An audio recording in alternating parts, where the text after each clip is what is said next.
All right.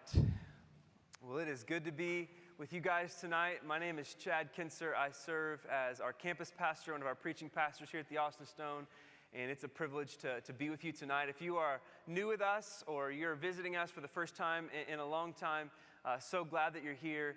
It truly is kind of a joy to be back. Tonight is my first night back kind of in the saddle, as it were, preaching for first time in 7 weeks. And so it's been good to have a break from these things and enjoy our summer preaching series, but all the more excited to be back with you guys tonight. Tonight actually sort of marks the start of a new season for us and sort of our calendar year as a church. Every year this time, as we kind of end the summer and kind of return from vacations or wherever the summer has displaced you. Maybe you've been in Austin the entire time, but that's okay. It's the greatest city in the world, so glad you were able to stay home this summer. But every year we sort of get back to this part of the year and getting back into rhythms of school or whatever it may be. And so we kind of recognize that as a church and take these moments every year to kind of have a recalibration of some things, just to kind of remind ourselves kind of who we are and the convictions we have and the direction we're going as a church. We always sort of do that this time of the year, end of August into September. And so here we are. And so the next couple of weeks are really important for us. And so I kind of want to give you a forecast as to where we're headed, not only tonight, but the next couple of weeks. 2 weeks from tonight, we're starting a vision series. So again, kind of reminding us who we are as a church, how we've been convicted by God through the scriptures, and sort of where we're going in the application of all that, what the direction of our church looks like. That's starting in a couple of weeks, so be sure and be here then. And next week, we're having a really special sort of Sunday. We do this only occasionally, maybe once every couple of years or once a year. We call it a Story Sunday. And what that means is we've had some of the artists and filmmakers across the life of our church over the last several months have been working really hard to make some films, some short films that sort of tell the story of the things that God has been doing over the past couple of years in the life of our church. And so you're going to see stories of grace, stories of life change, stories of God sending some to the nations, and the way that your generosity, your giving financially every week is being used to make an impact in our city and being used to make an impact around the nations. And so mixed in with our worship and our preaching, next Sunday will be a special Sunday. We call it Story Sunday. We'll actually get to watch some films, and so kind of unique elements of worship together, but you won't want to miss that. It's going to be a special night with us. And so all of that is where we're headed over the next couple of weeks, and that sort of gets us to tonight and what we're doing tonight.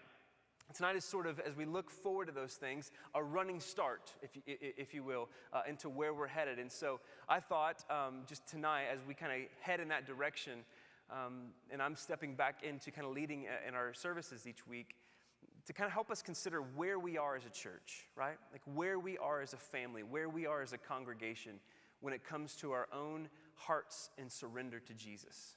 Where is your heart in surrender to Jesus? Where is your heart personally? Where is the heart, if you're in a missional community with us, where's the heart of your community? What's the tenor of the conversations been like lately in terms of the way you're submitted to Christ and the way you're seeking to have love and devotion to Jesus? Where are you at in your surrender to Jesus? And the reason I want us to think about that question tonight is because from where we're headed as a church, as we seek to recalibrate ourselves and come again to find a true north and a direction forward, it's going to be really important for those conversations to make sense, that we have this conversation nailed down, right? In order to future conversations of direction and mission to make sense as a church, we need to first kind of revisit what makes us a church in the first place. And that is as a people collectively and a people individually, we come together as those who have our hearts now surrendered and submitted to Jesus. That's what makes us the Church of Jesus Christ. A people who have hearts surrendered to Jesus. So if you have a Bible, open up to 1 Kings chapter 18. 1 Kings chapter 18. And maybe that strikes you as a bit odd, but yes, we're going Old Testament tonight. Going to get a little crazy in here, right? 1 Kings chapter 18. If you don't have a Bible, the words will be on the screen behind me. I want to begin our time together by reading verses 20 through 21. But tonight, just to kind of give you a forewarning, we're actually going to be working through verses 17 through 40. That's a lot of Bible tonight, but there's a great story, a great narrative captured here for us that gets us to the heart of this question of surrender. And so again, I want to begin our time by reading 1 Kings 18, verses 20 and 21, and then we'll go from there. Again, the words will be on the screen behind me. But the word of Christ speaks to us like this. So Ahab sent to all the people of Israel and gathered the prophets together at Mount Carmel. And Elijah came near to all the people, and he said, "How long will you go limping? How long will you go limping between two opinions? If the Lord is God, then follow him. But if Baal, then follow him." And the people did not answer him a word. You and I live in a world that's asking us to make decisions constantly all the time. Decisions between one path or another, between one thing or another. So this is the kind of everyday thing we experience when it comes to choosing between one product over another product. So maybe on a trivial level, right, it's are you a Mac person or a PC person? Are you Spotify or are you an Apple Music user, right? You're always making decisions. Am I going to have loyalty to this product or to that product? So that's on a trivial level, but then there's the other kind of more personal relational things, right? So it's making decisions about which relationships you're going to invest in and which relationships you're choosing because of capacity just to keep at a surface level, a level of acquaintance. Am I going to invest deeply with these people or am I going to invest deeply with these people? Am I going to choose this career path or am I going to choose that career path? Am I going to go this direction with my life or am I going to go that direction with my life? And other ways, for those that have date nights and whatever, maybe some of you are like, I would just love a date night. But some of you are like, oh, date nights, yeah, I get that. You know the constant sort of tension of decision on date night is, where are we going to go eat? Well, I don't care, you choose. Well, I don't care, you choose. Can someone just choose, right? This is the conversation in my car, and you're like, man, that gets pretty intense in your car. It's not that intense, but you get the point, right? It's like my wife doesn't care. She just wants to go out and get away from the insanity of the house at times with 3 kids, and I just want to kind of rest for a little bit and have someone else make decisions, but then we just kind of sit in the parking lot and go, maybe we'll just kind of order in and they'll deliver it to the driveway. I don't know. Maybe that's how it works. So there's constant making decisions, right? We live in a time and in a place where for many of our everyday needs, we have more options at our disposal than any people who have ever lived on the face of the earth, right? And so on one level, you would think, well, that should make the decisions we make easier. Having all the options we have should make all the decisions we make much easier, but it's actually the opposite, isn't it? Very often to have more options, to have more directions to choose between, it can kind of create a fear of commitment, like, well, what if I choose this? Am I going to miss out on something over there? What if something better comes along and I chose this way and I can't get out of it? And then having all the options almost creates an anxiety of, I just don't know what to choose. This is the kind of world we live in all the time. And hey, listen, in my own life, more than just date night, but in my own life, I know this fear of commitment. So my wife and I have been married for almost 9 years, or almost 10 years. Got it right. Almost 10 years. And I knew early on in dating my wife, we met in college, I knew early on that I had a sense at least that she would be the one for me. And it completely freaked me out. Like the thought of settling down at that point and this being the one, it just totally messed with me. I don't know about you, but I come from a broken home and I busted up by divorce. And I was just a little bit freaked out by that because I didn't want what would one day be my marriage to go that way. And so I wanted to have some sort of hard empirical evidence that it wouldn't go bad. And how do I really know that she's the one, you know? And so I had this fear of commitment of the whole thing. And so before we really kind of started dating, we broke up 6 times. So some of you are like, man, I'm not that bad. You know, there's hope for me. Yeah, like it was crazy. So, and here's the crazy thing about the 6 breakups. Like we weren't actually ever dating. We were just kind of talking, you know? Like we were just kind of feeling it out. But I'm like, every time I would think like, oh, this is going somewhere, I would have one of those conversations with her like, hey, we can't do this anymore. It's kind of going really fast. She's like, we've just gone on 2 dates. I'm like, yeah, it's just so fast. Those were like back-to-back nights. It's like a lot of dates, you know? I would have these conversations. And I'll tell you this, though. All of it changed for me. And I know I'm a slow learner, but all of it changed for me on the night of our 6th breakup. And so what happened was it was all kind of going in this direction again. And I was kind of already feeling the anxiety of commitment in the whole thing. And so we had gone to dinner and we were back at my wife's apartment at the time. And I started into the conversation saying the same old things, as I'm a Christian, so of course, like, God's calling me to break up or something, some crazy line like that, and like, just blame it on God so I can get out of there, and so I'm kind of, rolling this thing forward, and here's my sweet wife, man. She just looked at me, and she just listened real patiently. I mean, she'd endured this already 5 times before, and so she kind of heard the same speech again and let me finish, and she kind of locked me stone cold in the face. And she paused, and I was waiting for, I don't know what response, but it wasn't what I was expecting, because she responds with, "What's wrong with you? Like, you've got some real problems." And I was taken aback, like, I'm probably, but I don't know what you're doing with this. And then it got real. She said, I'm not your mom, and you're not those crazy dudes that walked out on your family. So you need to get over yourself. I'm not asking you to marry me. Can we just go on some dates and figure this out? And then she dropped the proverbial mic, and walked out of the room. And I remember she walked out of the room, and I kind of sat back on the couch there in her apartment by myself and kind of figured it'd probably be best to leave, And so I kind of eventually picked myself up off the couch, and I walked back to my apartment. And I remember thinking on my walk back to my apartment, I'm gonna marry that girl. I'm gonna marry that girl. And I'll tell you why. Because there is something about the way she spoke to me as I kind of laid all that out. Because one of the things I just didn't mention, but that she said in that conversation was, and I just want you to know, I'm not going anywhere. And when she said that, it wasn't like she was being super desperate, like, can you just please take me because I'm not sure anyone else will, and so I'm just going to wait around for you. It wasn't like that. It was a way of saying, hey, listen, I believe in you enough to know that this isn't who you are and the way you're acting.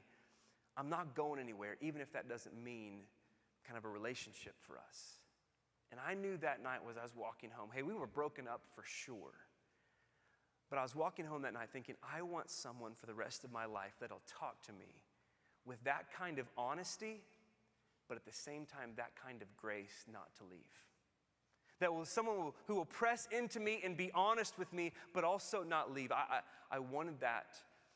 I wanted that forever. And so it was a couple weeks go by, and I was like, hey, say, girl, try this again?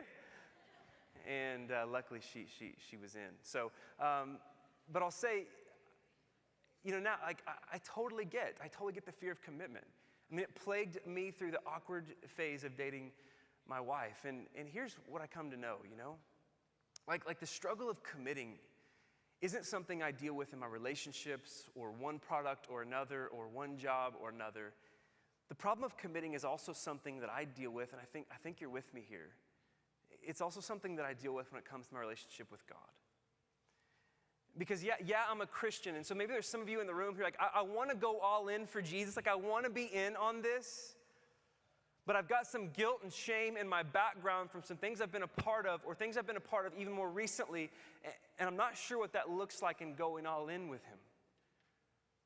So I want to go all in with Jesus, like I want to be in here, I want to be committed to this, I want to have my life wrapped around it, but I've got some real doubts if any of this is even real. Yeah? I think if we're honest, all of us have been there.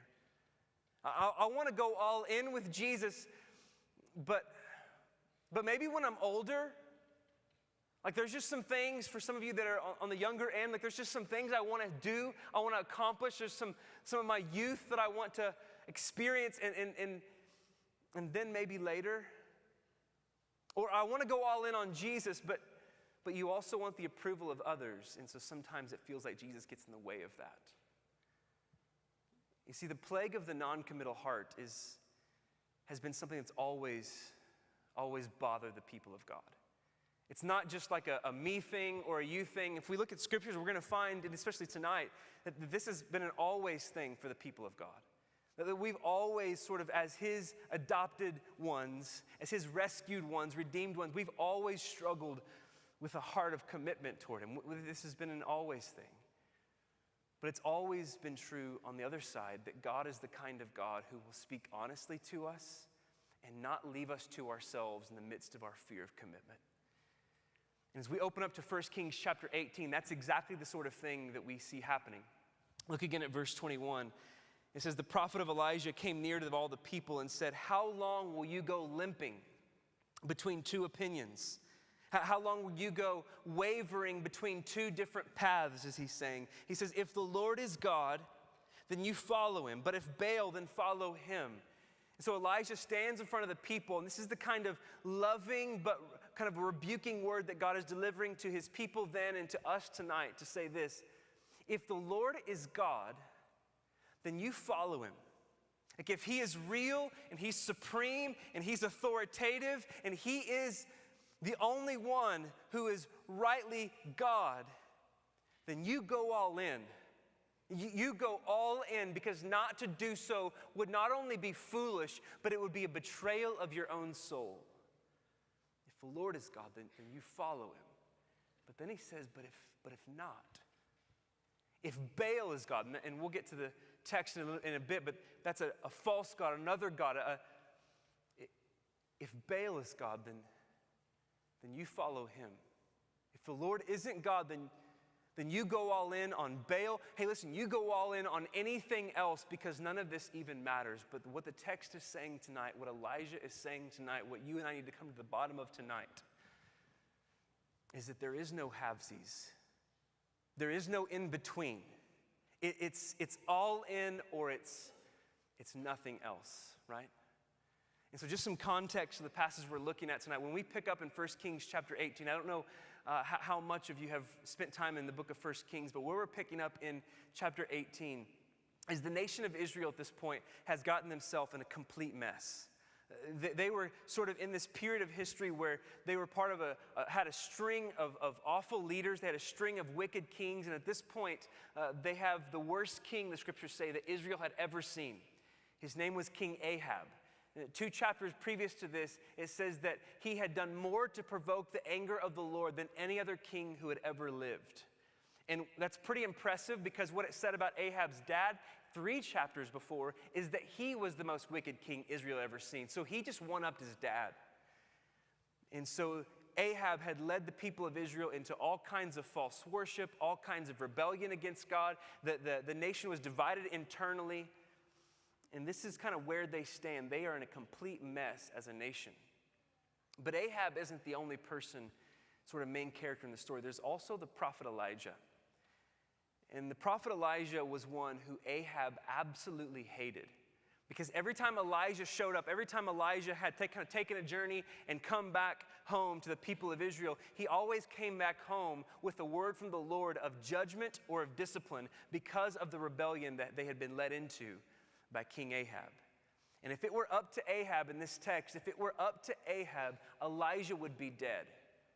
And so just to kind of even bring a little context to how their relationship looks, back up to verse 17. In verse 17 it says this: and so when Ahab saw Elijah, Ahab said to him, Is that you, you troubler of Israel? Now, I know that probably doesn't sound like really intense, critical language, like a cut down or like a beat down kind of language, but I'll tell you that was probably the worst thing Ahab could have ever said to Elijah, because look at how Elijah responds.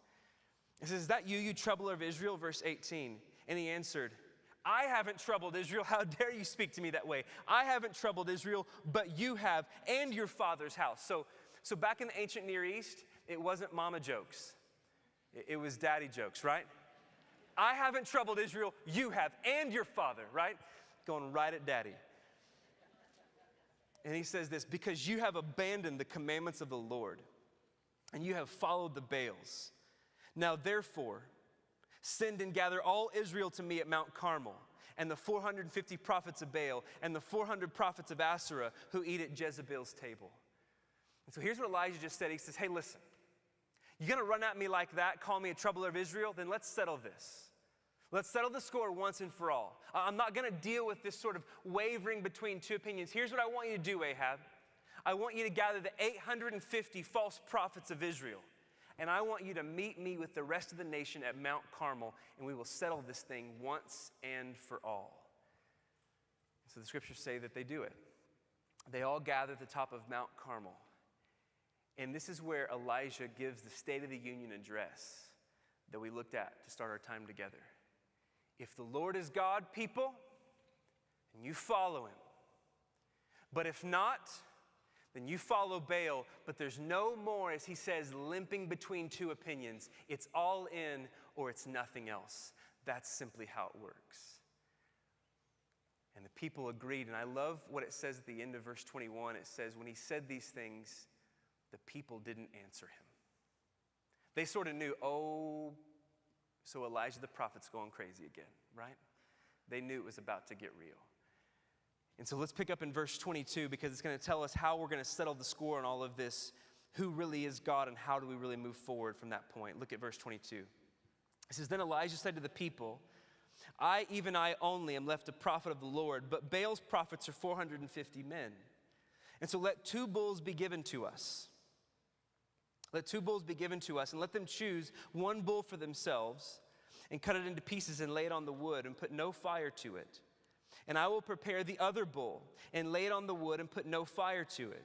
And you will call upon the name of your God, and I will call upon the name of the Lord. And the God who answers by fire, he is God.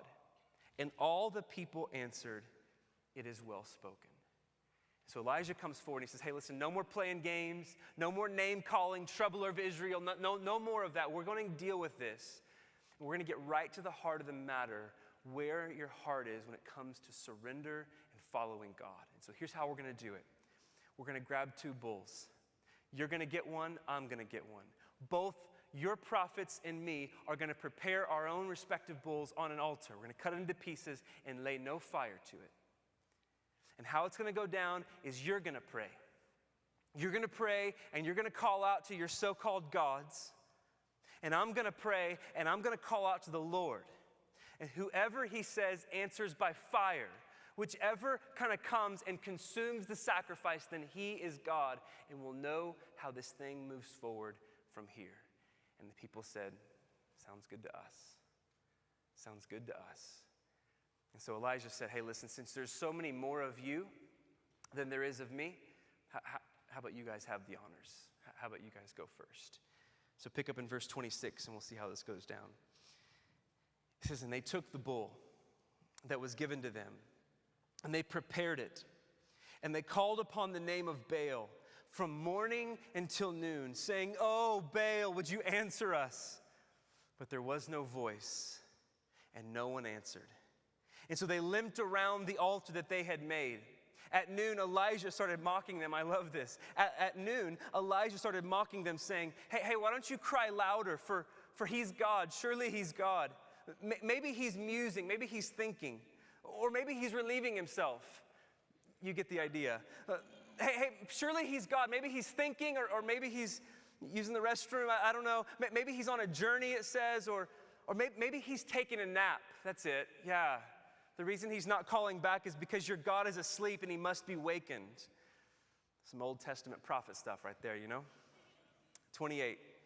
It says, they cried aloud and they cut themselves after their custom with swords and lances until the blood gushed out upon them.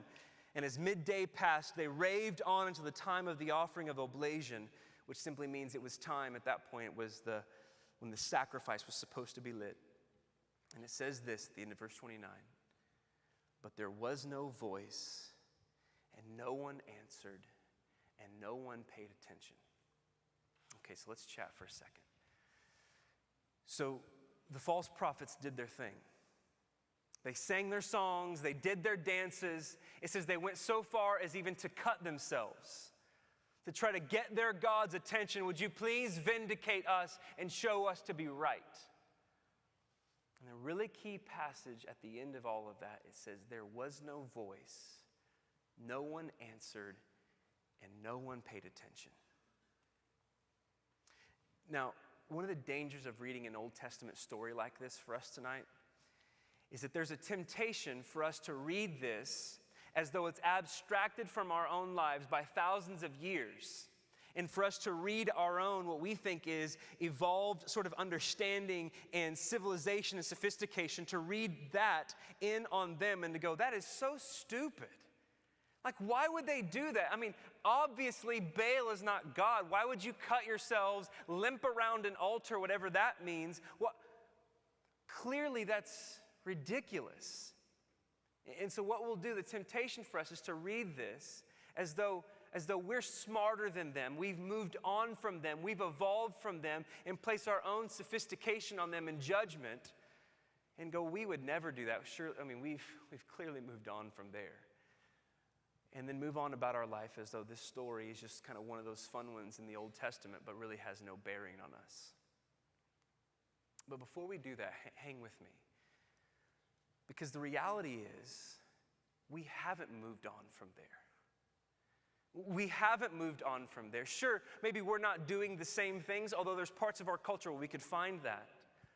I don't think many of us are struggling to call out to some false god by lancing ourselves and causing the blood to gush out. But I will say this, very often in your day today and in my day today, we look more like the false prophets than we want to admit. Very often in your day today and in my day today, the hard reality of this story is you and I aren't the good guys. We want to be. But I think if we're honest, we know that we're not. Just think about the way that on a day in and day out basis, you are tempted, if not fall into the temptation headlong, to give yourself to 1,000 other things than God. To give your mind, to give your attention, to give your energies, to give your resources to 1,000 other things than God, believing that they might just somehow please you more than He ever could. So if you don't believe me, think about the way that you're prone to give yourself over to the approval of others. Think about the way that maybe on the front end, if you're single, on the front end of a relationship, you're willing to already compromise and negotiate your convictions on sexual purity and on sexuality if you think that's what it means to keep that relationship and somehow cure your singleness. Whatever it takes to please them, whatever it takes to have them, I'll even bail on God if I can get that. Think about the way at work. And I know this moment personally, before working at the church, and pay weird with me, but where you have coworkers around that are starting to make jokes and comments that are clearly out of bounds. Clearly, they're inappropriate. They're crossing boundaries of respecting others' sexuality. They're crossing boundaries of just even what is helpful and good talk for the common good of the office. Betraying others, gossiping, slandering the reputation of others. And out of fear of being shunned in the office, you don't want to join in, but you do because you just want to be sort of in and a part of all of it. And not seen as one of those people and then be left behind along with others so that the next time your name is the one being joked about and talked about. So in order to spare yourself from that, you'll just join into. Think about the way that we will creep around on social media, right? Hop on Facebook and Instagram and Twitter and validate ourselves with likes and retweets and comments and what are people saying about the things that I posted and how are they feeling about all of it, right? Creeping around on other people, comparing their life, their experiences, their smiles to your smiles and who's really got a better life, and then feeling bad about yourself when you see people from your past who are more successful than you, and giving yourself over to the opinions of others and self-approval and the approval of others in silly ways that you know when you worry yourself about them, they don't end up making the difference you thought they would. And so, yeah, maybe we're not limping around a false altar of a bull calling out to Baal, but we might as well be. The way we limp around just to get someone to like us and notice. Maybe approval's not your thing.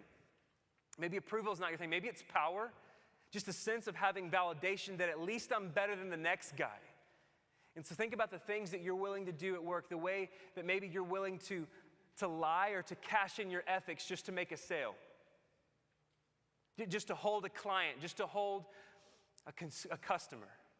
The ways that you're willing to make it work or lie on a report just to have your boss's approval.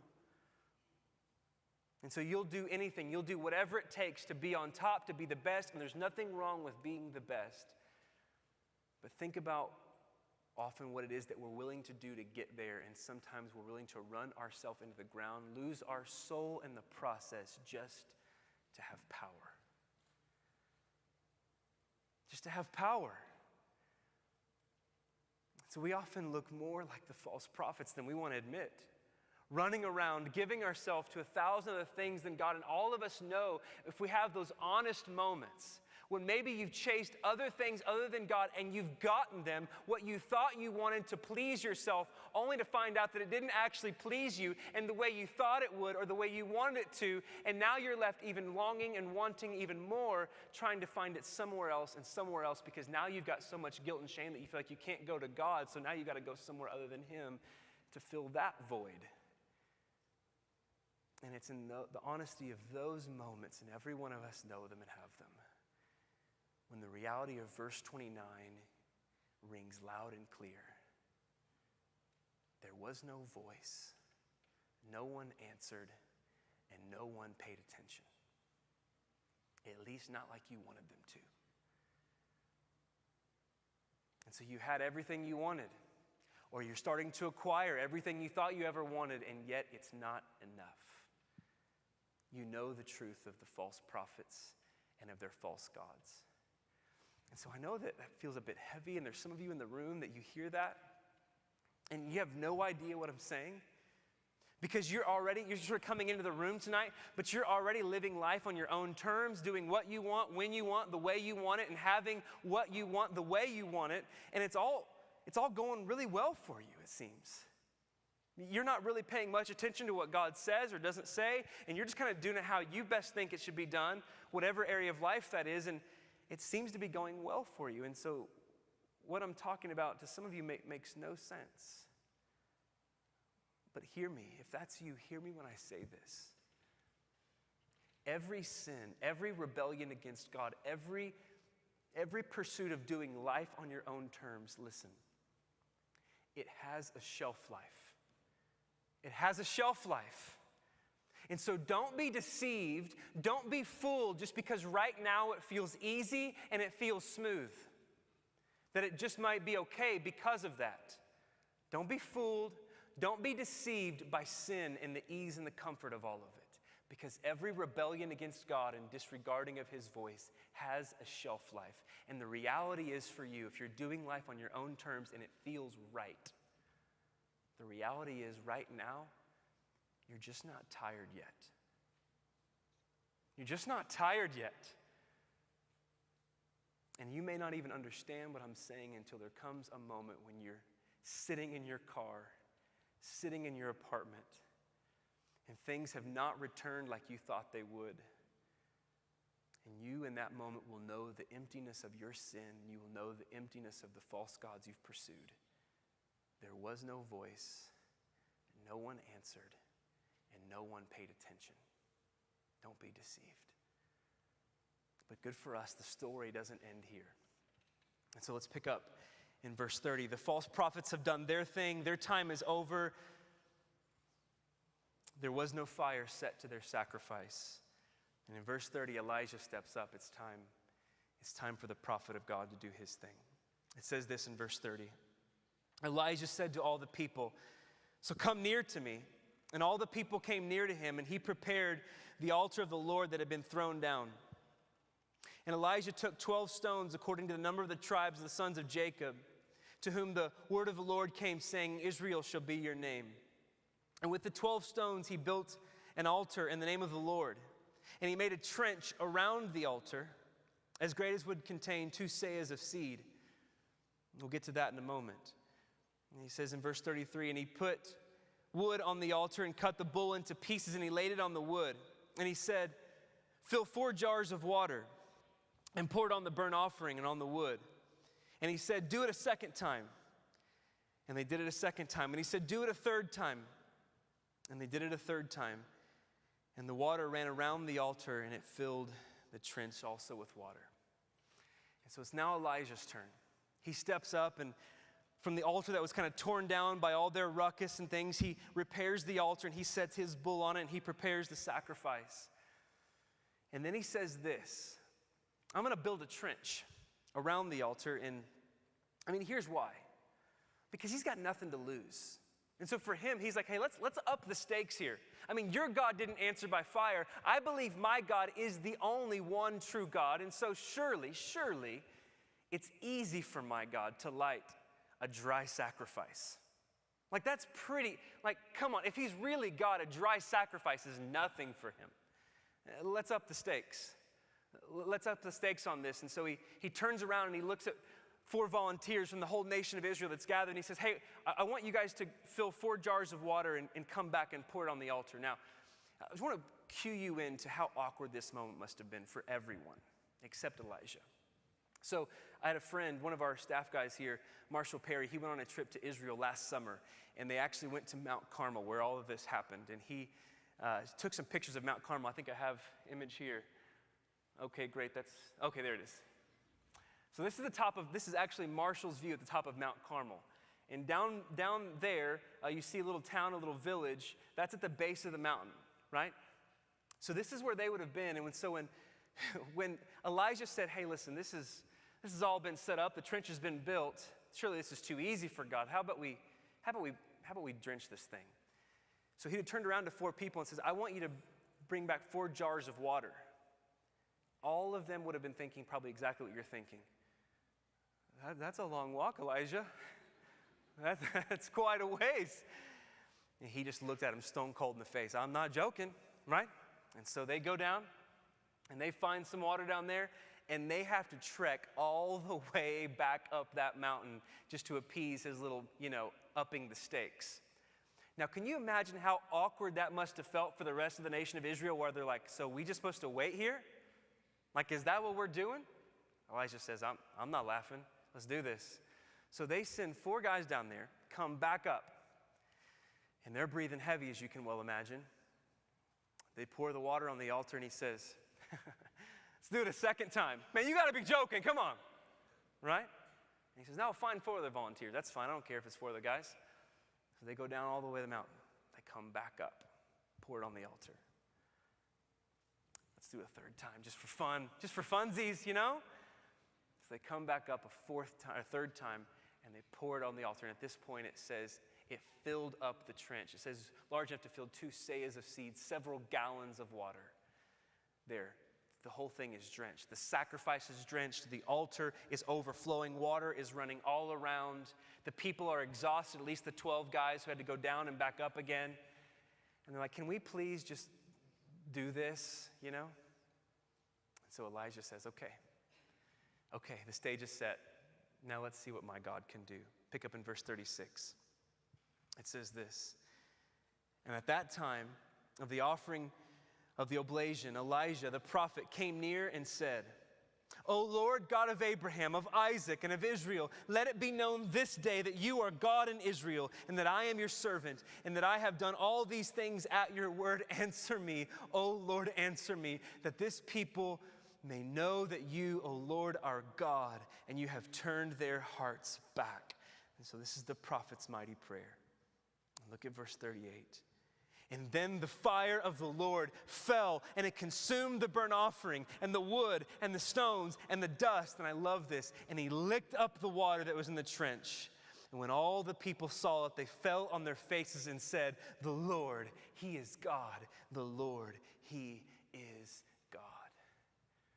And so Elijah steps forward, and he prays his mighty prayer. And at that moment, there wasn't any calling on him for several hours on end. There wasn't any cutting themselves. There was just simply a heart crying out to the one true God. And at that moment, the fire of the Lord fell. It consumed the burnt offering. It consumed the wood and the stones and the dust. And I love it. It even says, and he licked up the water because he was quite thirsty at the end.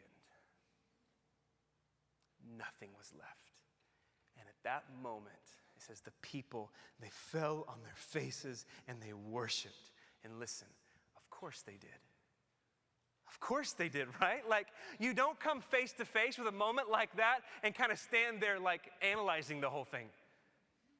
You don't come face to face with a moment like that with the authority and the power and the presence of God and go, do it again. I want to see. The only response in the presence of a powerful, almighty, authoritative God is to get on your face and worship. It's the only response. There's not time to go limping between 2 opinions. Maybe Baal's still true. clearly he's not. There's nothing else to do but get on your face. And so here's the deal. We could end the sermon right there and feel really good about ourselves, and go, man, God's pretty cool. He licked up some water and stuff and burnt the whole thing. Band, come back up here. Let's sing. And get out of here going, man, God's for us. But if we ended the sermon right here, we'd be selling ourselves short, and I'll tell you why. Because there's still one more verse to deal with, and it's going to bring all of this into perspective for us. Remember, the question we're getting at is, where is your heart in surrender to Jesus? Let's pick up in verse 40. It says, and Elijah said to them, seize the prophets of Baal, and let not one of them escape. And they seized them, and Elijah brought them down to the brook Kishon, and he slaughtered them there. You say, wait a second. That's kind of weird. That's like a really strange ending to what would have otherwise been a pretty cool movie. Like they didn't like their sacrifice, the Lord lit his sacrifice, people worship, we all feel really awesome about it and victorious. Let's get out of there. Nope. Don't leave a single one of those false prophets breathing. They took them down to the brook and they slaughtered all of them. Kind of seems to let the air out of the room, doesn't it? I don't know about you, but when I was a kid, they kind of left this verse off when they told this story. It didn't really make for good children's curriculum, I guess. And so, but what do we do with this? What do we do with a verse like that after a story like this? What do we do with that? Well, let me be honest with you. Here's what I've seen in my own journey with Jesus. I come across a verse like this, and it's verses like this that at times can keep me paralyzed from going all in and having my heart surrendered. And I'll tell you why, because I don't get it. There are times I want to surrender, I want to go all in, and then a verse like this shows up, and I go, what does that say about the character of God? I thought everybody just worshiped. Isn't that what you wanted? It doesn't seem like a very Christian response. You're going to just slaughter everybody. And then you have non-believing friends who want to ask questions about passages like this, and you kind of go, good point. It's a great point. Can we get another latte over here? Be good. And you're like, I want to go all in for Jesus, but what do I do with that? What do we do with it? The reason a passage like this is so strange to you, the reason a passage like this even paralyzes me at times, is because you and I don't take sin and rebellion against God all that serious. Now I need you to hear me, right? The reason that this seems so strange to us is we don't take our sin, we don't take our rebellion against God all that serious. Sure, we know we mess up, right? We're not perfect. But we don't take it all that serious, which is why a verse like this, a judgment like this, a punishment like this almost seems to go too far.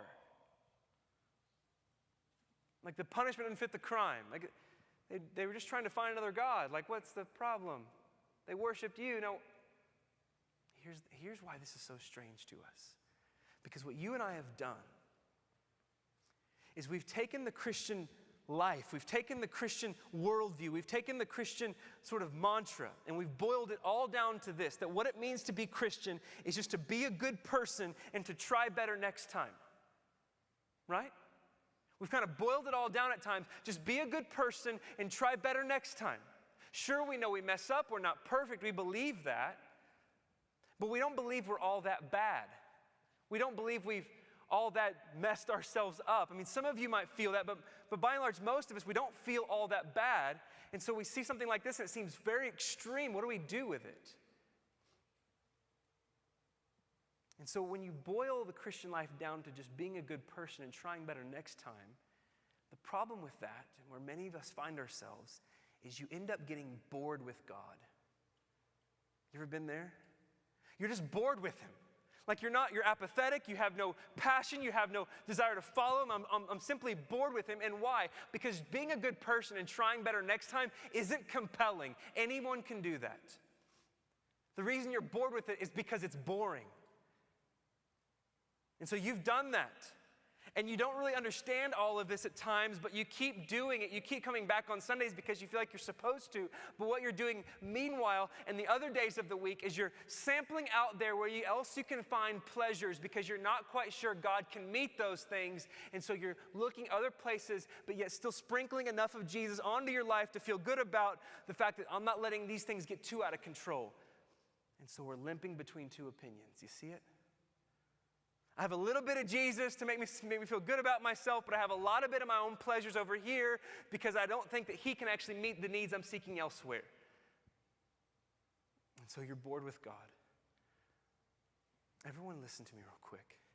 It's something God has just been pounding into my chest that is lighting my life up with him again. God is not after your goodness. God is not after your external modifications of being a moral person. Sure, those things will follow, but I'll tell you what God is after. He's after godliness. He's after your heart. He's after affections burning for him. So you might have all the morals in place. You might have all the goodness in place. You might have all the social norms and all the social graces and say all the right things at all the right times and go all the right places. But if your heart is cold toward an affection for Jesus, then none of it makes sense and none of it matters. But praise God, he's after more than that with you and me. He's after our hearts. He's after our affections. He's after our allegiance. He's after what makes us tick and to turn it to him and to cause it to come alive in affection and life and faith and orienting our life around him to display his great glory to the world. When I read this text and the God who lit up the sacrifice, he's not boring. So when I'm bored, the problem's not with him. When you're bored, the problem is not with God. That's the last thing he's struggling with is boredom or being boring. He's the life-giving, creating with a single word God of the universe who holds it all together with the power of his mouth. That's not boring. That's not boring. And so what's being revealed to you and I in this passage is just how serious God takes sin. You see, the problem with the false prophets isn't that they did bad stuff. The problem with the false prophets is they had wicked hearts that refused to submit to God. And God judged them.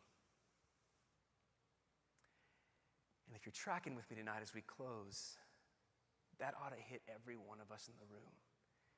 Because who do we look more like in the passage? We find ourselves in the way of the false prophets more than we want to admit, which means there's not a single sin of yours and not a single sin of mine that will be overlooked by God.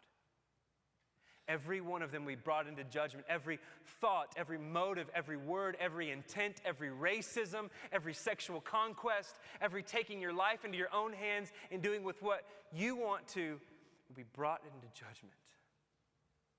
For that's what makes him righteous. But the good news of the Bible is this, that as the pages of the Bible roll forward from 1 Kings on into the latter prophets, on into Matthew, Mark, Luke, and John in the New Testament, we're introduced to one. His name is Jesus. Surprise. We're introduced to one who God says has come to take judgment for us. As the pages of Scripture move forward, we see this is who God is, but then we're introduced to one who takes judgment for us. So this is 2 Corinthians 5:21. He who knew no sin, Jesus Christ, became sin for us that we might become the righteousness of God in him. Romans 5:8, that while we were still sinners, God loved us in this, that he sent his son to die for us. John 5:24 says this, anyone who believes in me and hears my words, anyone who believes in me and hears my words, he has eternal life. He has passed over judgment, passed through judgment, and he's gone from death to life. This is Isaiah 53, verse 6, that we all like sheep have gone astray, each one to his own way. But what has God done? Not laid the iniquity and the punishment on us, but laid the iniquity on him. On him. And so here's the good news, church, and here's where I want us to kind of rally around tonight. when it comes to submittedness to Jesus, going all in for Jesus is a completely different conversation when you first realize he's already gone all in for you. Like laying it all up, like just offering it all to him, whatever area of your life that you're trying to hang on to, you're not sure about, you're confused about, and you're wanting to go, I'm not sure he's going to deliver back what I want to invest here. Whatever area of your life you're hesitant with, it's a different conversation when you realize he's already surrendered all of it at the cross to get you. To get you. There's nothing more to gain. Christ gave all up to have you, that we might give all up to have more of him. That's the only thing that makes sense in the Christian life. Just to have more of you. Not the stuff you give, but to have more of you, for there's no one like you. And so in 1 Kings chapter 18, we see the authority of God and the power of God and the warning of God against sin through a sacrifice at a mount called Carmel. But as the pages of the New Testament roll forward, we see the wild grace and mercy of God toward our sin at a mount called Calvary, where our sin was unloaded, and not on us, but on the Son of God. And that's beautiful. And so the very ancient words of the prophet Elijah stand true and just as powerful tonight as they did thousands of years ago at Mount Carmel. How can you go limping between two opinions?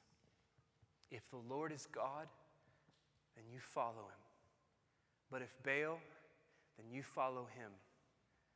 But limping has to stop.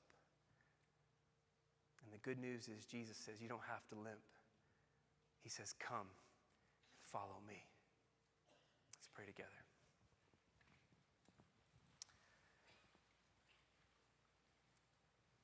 Tonight as we wrap up and we pray, I want to ask you just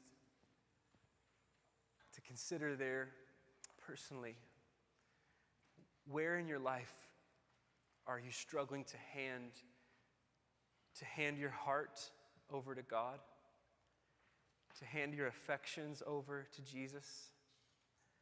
Is there an area of your life where you're struggling to trust him, to believe on him? Is there an area where you're not sure if he's going to come through for you, and so you're still hanging on to making things happen for yourself?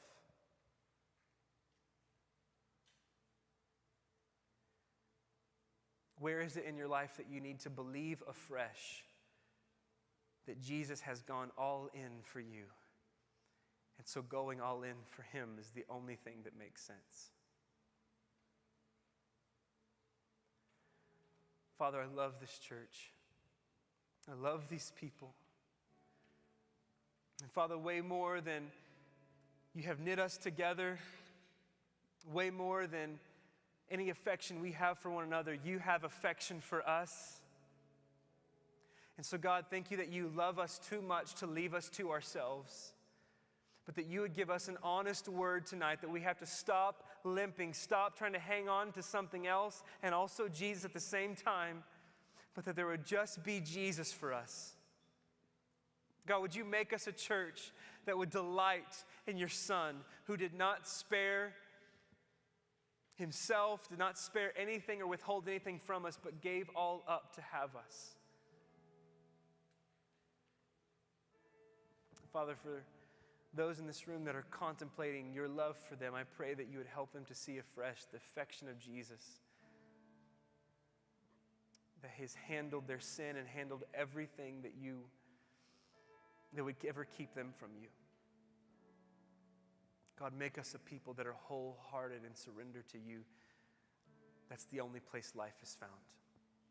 I pray these things in Jesus' name. Amen.